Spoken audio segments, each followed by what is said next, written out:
नमस्कार। प्रभावशाली शिक्षण के लिए शिक्षण के स्तर का ज्ञान सभी शिक्षकों के लिए आवश्यक है।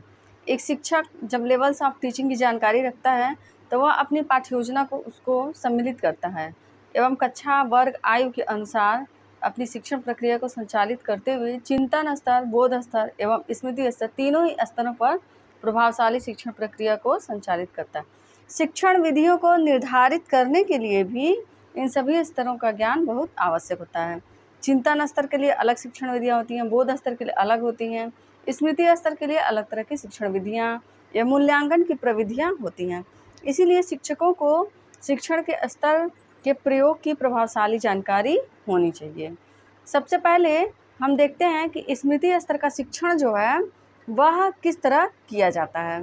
स्मृति स्तर के शिक्षण में वह शिक्षण का आधार होता है। स्मृति स्तर का शिक्षण का आधार होता है। यह बाल्यावस्था में शैशवावस्था में प्रदान की जाती है।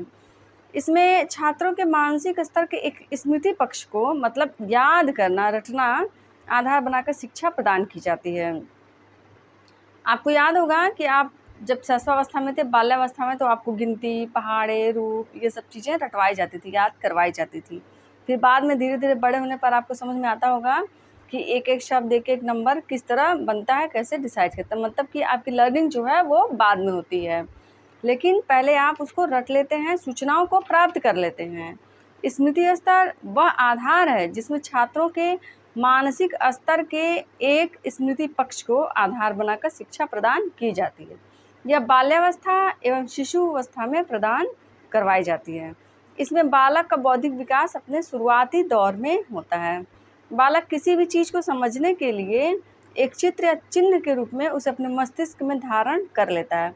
आप जब बालक को कहानी सुनाएंगे तो उस कहानी को वो याद कर लेगा, वो किसी चीज़ को देखेगा उसको याद कर लेगा, रट लेगा, लेकिन वो क्यों है, कैसे है, इसको समझने की प्रक्रिया जो है थोड़ी देर बाद संचालित होती है और वो समझना बाद में सीखता है और उस समझने को कहते हैं बोध स्तर। बोध स्तर का शिक्षण के स्तर लेवल्स ऑफ टीचिंग का दूसरा भाग है, यानी कि मध्य स्तर है। इसमें उन छात्रों को सम्मिलित किया जाता है जिनकी बुद्धि विकासशील होती है और जिनका स्मृति स्तर के उद्देश्यों की प्राप्ति हो जाती है, अर्थात वो चीज़ों को रट चुके होते हैं, याद कर चुके होते हैं। तत्पश्चात शिक्षण को बोध स्तर की ओर ले जाया जाता है, जिसमें छात्रों को रट कर याद करने के बजाय उन्हें प्रकरण के समस्त पहलुओं को बारीकी से समझाया जाता है, जिससे उनका मस्तिष्क उस प्रकरण के पहलुओं को समझकर उनके मध्य के अंतरों को समझ लेता है। इसमें शिक्षक शिक्षण के दौरान प्रस्तुतिकरण पर अधिक बल देता है, जिससे छात्र उस प्रकरण के उद्देश्यों का बोध कर सकते हैं एवं उसे प्रकरण की घटनाओं एवं विचारों के पीछे के उद्देश्यों एवं लक्ष्यों को जान सकते हैं। बोध स्तर का शिक्षण का उपयोग सामान्यतः माध्यमिक स्तर के छात्रों हेतु अधिक किया जाता है। जो स्मृति स्तर का शिक्षण होता है वह शैशवावस्था एवं बाल्यावस्था के बालकों के लिए होता है और बोध स्तर का शिक्षण माध्यमिक स्तर पर किया जाता है। इसमें जो फैक्ट्स वो बाल्यावस्था में याद करके आए रहते हैं, इसमें उनका प्रैक्टिकल वर्क करवाता है, लर्निंग करवाई जाती है और उसके आधार पर वो आगे कार्य करते हैं। तो बिना स्मृति स्तर का शिक्षण पूरी अच्छी तरह हुए बोध स्तर का शिक्षण जो है संभव नहीं है। इसलिए मैंने पहले कहा कि तीनों एक दूसरे के पूरक हैं। पहले स्मृति स्तर का शिक्षण संचालित होगा भली प्रकार, तभी बोध स्तर का शिक्षण भी संचालित हो पाए। चिंतन स्तर के शिक्षण में यह शिक्षण के स्तर का लास्ट स्टेज है, आखिरी हिस्सा है। इसमें मुख्यतः उन छात्रों को सम्मिलित किया जाता है जिनका स्मृति स्तर और बौद्धिक स्तर दोनों का ही विकास हो चुका हो। चिंतन स्तर का शिक्षण छात्रों को चिंतन करने में उनकी सहायता करता है। यह छात्रों को वह क्षमता प्रदान करता है जिससे छात्र प्रकरण के नकारात्मक एवं सकारात्मक दोनों पहलुओं को समझकर यह निर्णय ले सकें कि इस प्रकरण में अगर कुछ नए पात्रों, नए विचारों को सम्मिलित किया जाता है तो प्रकरण के उद्देश्यों को किस तरह परिवर्तित किया जा सकता है।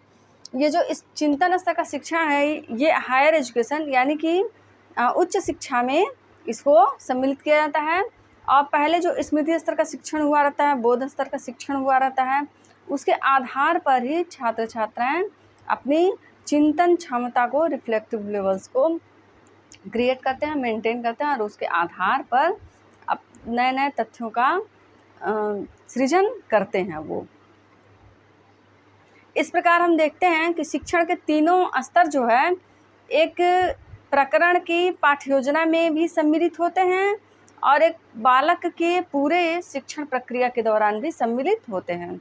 एक बालक की पूरी शिक्षण प्रक्रिया में ये उनके बाल्यावस्था शैशवावस्था में स्मृति स्तर का शिक्षण होता है और माध्यमिक स्तर पर बोध स्तर का शिक्षण होता है और उच्च शिक्षा में चिंतन स्तर के शिक्षण प्रक्रिया को संचालित किया जाता है।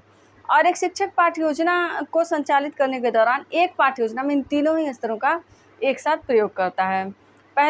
सबसे पहले वो सूचनाओं को प्रदान करता है, यानी कि स्मृति स्तर का शिक्षण करता है, फिर उसका प्रस्तुतिकरण करता है और छात्र छात्राएं लर्निंग करते हैं, बोध स्तर का शिक्षण होता है, अंडरस्टैंडिंग होता है। अब फिर उसी के आधार पर जब क्वेश्चनिंग की जाती है तो छात्र छात्राएं जो है सोचकर चिंतन स्तर का मतलब शिक्षण संचालित होता है और वो उसका आंसर देते हैं और उसके आधार पर गृह कार्य दिया जाता है ताकि वह अपनी चिंतन क्षमता का, अपनी लर्निंग का, अपनी अंडरस्टैंडिंग का बेहतर प्रदर्शन कर सके और उनका इवैल्यूएशन किया जाता है। इस प्रकार हम देखते हैं कि तीनों ही स्तरों का ज्ञान शिक्षक को बहुत आवश्यक है और जब शिक्षण के स्तरों का ज्ञान एक शिक्षक को रहेगा और उसका प्रयोग वो भली प्रकार कर सकेगा, तब किसी भी कंटेंट को लर्न करवाने में उसे बहुत ही सुविधा होगी और छात्र छात्राएं जो है बेहतर तरीके से लर्निंग कर सकेंगे। आज के लिए इतना ही। धन्यवाद। नमस्कार।